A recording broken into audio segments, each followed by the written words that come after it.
Olá, investidores! Eu sou a Glória Casella e sejam bem-vindos ao canal do BTG Pactual Digital.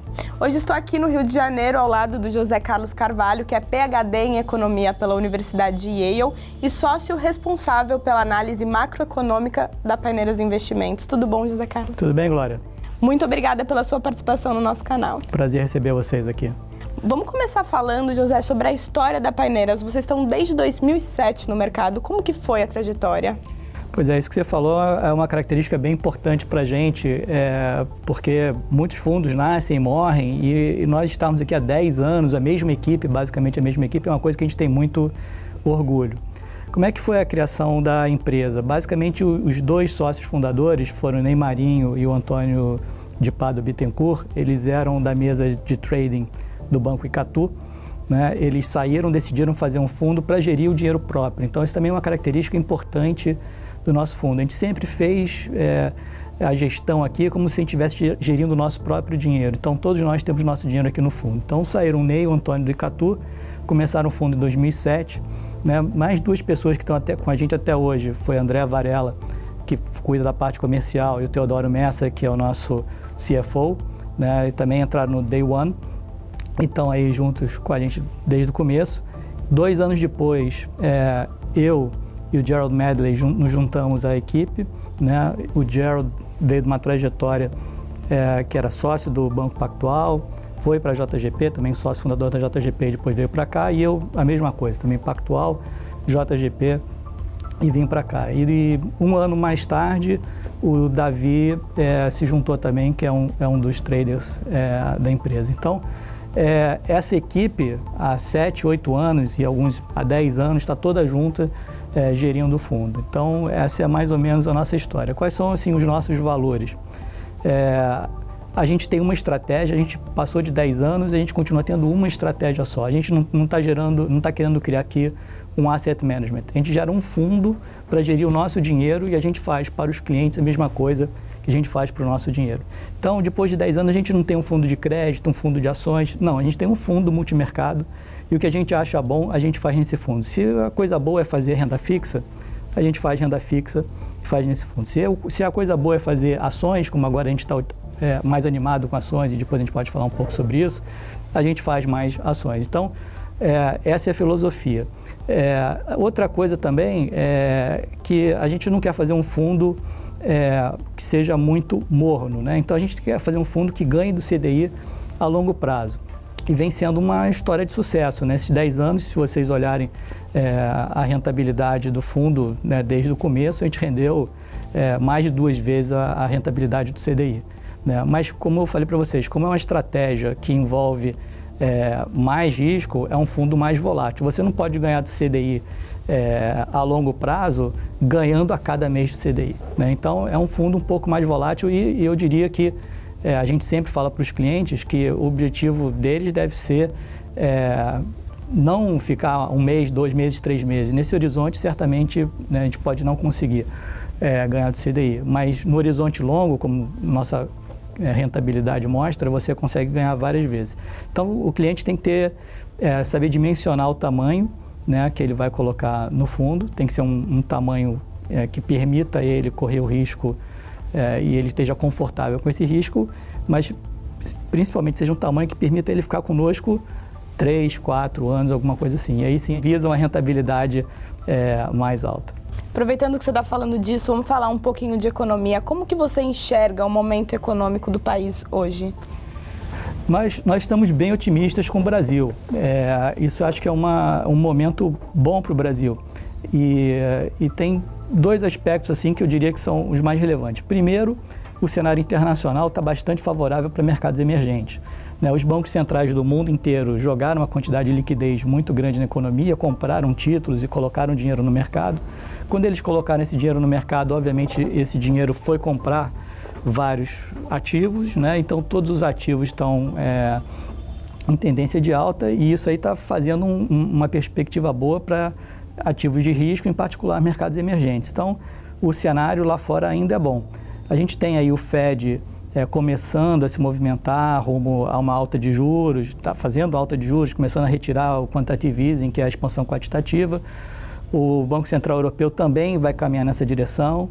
O BOJ, talvez um banco do Japão, talvez um pouquinho mais à frente, também vai caminhar nessa direção e é um sinal de alerta. Uma coisa que a gente tem uma posição no fundo que se preocupa com isso, depois a gente pode falar um pouco mais sobre isso.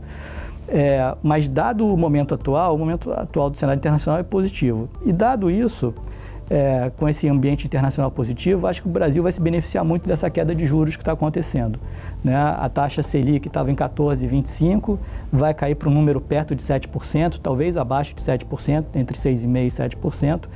Isso aí gera muitas oportunidades. A gente explorou bastante isso na parte de renda fixa no passado, né? O prêmio hoje na renda fixa não é tão grande. Para você ganhar um pouco mais, você tem que alongar os prazos, mas a gente acha que talvez esse não seja o momento adequado, porque a gente tem as eleições vindo aí, tem uma certa incerteza, então os horizontes mais longos ainda continuam com um prêmio elevado, mas que não vai ser agora que vai se reduzir. Agora, uma coisa que a gente está bastante otimista é com a parte de bolsa, né? O nosso fundo, a gente é um fundo macro. A gente não faz, né, a menos que a gente tenha um motivo macro para fazer, mas em geral a gente não faz ações específicas, a gente faz o índice. Então, por exemplo, a gente teve essa percepção que essa queda de juros seria muito significativa e isso vai gerar um crescimento maior no ano que vem. Então, a maior parte do mercado está esperando um crescimento em torno de 2,5%. A gente acha que, olhando as relações históricas entre juros e crescimento, esse crescimento pode ser até de 4%. E se isso acontecer de fato, as empresas elas fizeram um ajuste muito forte nos últimos anos, né, por causa da recessão, cortaram muito custo e elas eram muito endividadas. Essa queda de juros vai ajudar o resultado das empresas, tanto na parte do leverage financeiro que elas têm, mas também no leverage operacional. Então a gente acha que os resultados das empresas vai ser muito melhor. Então a gente acha que onde tem mais prêmio para ganhar no curto prazo é você tentar captar esse ganho que pode ter na Bolsa em função do maior crescimento no ano que vem. Então, isso é um risco importante que a gente está tomando no momento. Aproveitando que você está falando do fundo, que os clientes do BTG Pactual Digital têm acesso à estratégia desse fundo por meio do fundo que está aqui na tela. Como que funciona o gerenciamento de risco? Você falou um pouco sobre isso, mas para o investidor entender melhor. Como é o nosso dinheiro, né, quase 30%, 40% do que a gente tem no fundo é dinheiro dos sócios, né? Então, a gente está falando para o cliente, que a gente faz para a gente gosta de usar stress.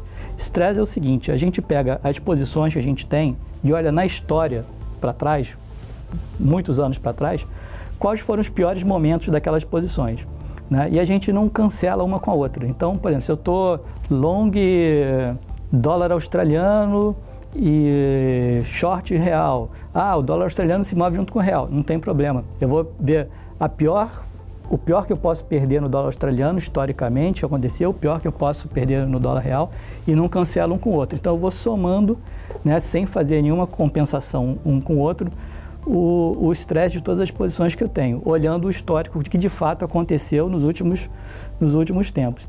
E aí, dessa medida, a gente mede até 30 pontos de estresse. Então, o máximo que o fundo pode tomar é 30 pontos de estresse, medido dessa maneira que eu estou te dizendo, que é sem admitir nenhuma correlação. Então, a gente vai somando, né, as perdas possíveis da posição. A nossa forma de atuar é um pouco também diferente de vários fundos. A gente procura posicionamento. Eu diria assim, nós somos caçadores de tendências, né? Qual o pior cenário para a gente operar? Quando não tem tendência clara. Mas se a gente tem uma tendência clara, a gente consegue operar bem. Então, a gente não é um fundo que faz posição de manhã, zera de tarde, muda de... A gente discute muito, né? A gente é um fundo macro, a gente discute, toda semana a gente tem reunião de macroeconomia, toda semana a gente tem reunião de trading, né? O grupo é pequeno, a nossa empresa são 15 pessoas, 5 traders, 3 economistas, o resto do pessoal de apoio, e a gente senta junto. Então, a gente está todo o tempo discutindo, mas além disso, a gente também tem essas reuniões formais. A gente chega num consenso de algum cenário, né? Então, por exemplo, agora, ano que vem o Brasil vai crescer forte, o que a gente pode fazer com esse tema? Bolsa ainda não estava muito precificada, então no meio do ano a gente montou uma posição de bolsa, uma posição significativa de bolsa. E a gente, desde o meio do ano, a gente está com essa posição, né? A gente não zerou a posição. O que a gente fez? A gente montou essa posição via opções, gente discutiu na reunião de trading qual a melhor forma, a gente montou opções, a gente foi mudando os vértices das opções, a gente foi rolando para cima, a gente mudou os vencimentos, mas sempre dentro do espírito do mesmo trade. Então, é um pouco a forma que a gente funciona. José, para finalizar, qual dica você daria para o investidor que hoje está na renda fixa, mas que quer migrar para fundos de investimento? Eu acho assim, o investidor brasileiro, né, ele talvez tenha se acostumado, dado, né, os grandes erros que o governo cometeu no passado, tenha se acostumado com um retorno muito alto, com baixa volatilidade, que às vezes é enganoso, né? O governo pagou taxas de juros reais sempre muito elevadas, mas isso em algum momento vai acabar, né? Seja porque pelo lado ruim, que a dívida pública, né, se isso não se resolver, a dívida pública vai tender a explodir e em algum momento você pode ter algum tipo de default, né? Ou seja, pelo lado bom, que eu acho que é o lado bom que a gente está caminhando de fato, do Brasil fazer as reformas fiscais, ter um endividamento mais razoável, ter um déficit mais razoável e aí as taxas de juros reais do Brasil virem para níveis mais normais em relação ao resto do mundo. Então, eu acho que o investidor que estava confortável na renda fixa, ganhando 1%, mais de 1% ao mês, sem risco, com volatilidade diária, esse mundo vai acabar, né? No mundo não existe isso, só no Brasil que existia isso, né? E isso em algum momento vai acabar. Então, acho que a educação que o investidor vai ter que fazer e vai ter que ver o que ele está mais familiarizado, ele vai ter que começar se ele quiser ter um rendimento superior ao rendimento da renda fixa, que vai se tornar mais fraco nos próximos anos, entender um pouquinho de tomada de risco. E eu acho que o formato dos fundos, e cada investidor tem que ver com o que ele está confortável, o formato dos fundos é uma forma desse investidor ingressar no mercado de risco. Uma diferença que, como eu falei para vocês, o investidor vai ter que se acostumar é que no mundo de renda fixa, ele tinha 1% ao mês, 1% ao mês, 1% ao mês, com muito pouca volatilidade.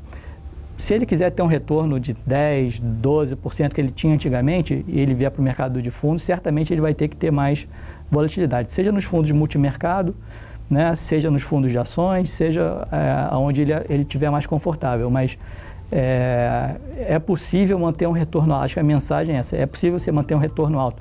Nos Estados Unidos, onde a renda fixa é muito baixa, a taxa de juro overnight é 1%, a de 10 anos é 2%, existem vários fundos que rendem 10%, 10%, 15% consistentemente, mas o ponto-chave é entender que não é linear, tem volatilidade, vai ter mês positivo, vai ter mês negativo, vai ter mês zero, mas se o gestor for um bom gestor e souber tomar risco na hora certa e estopar as posições, vai conseguir ter um retorno bem superior à média. Tá certo, José Carlos, muito obrigada por toda a explicação. Um prazer. E se você ainda tiver alguma dúvida, pode ficar à vontade para entrar em contato com a gente. O e-mail é atendimento@btgpactualdigital.com. Muito obrigada e até o próximo vídeo. Olá, se você gostou, curta o vídeo, mande uma pergunta ou um comentário abaixo e não se esqueça de se inscrever no canal para receber todas as novidades. Obrigada e até a próxima!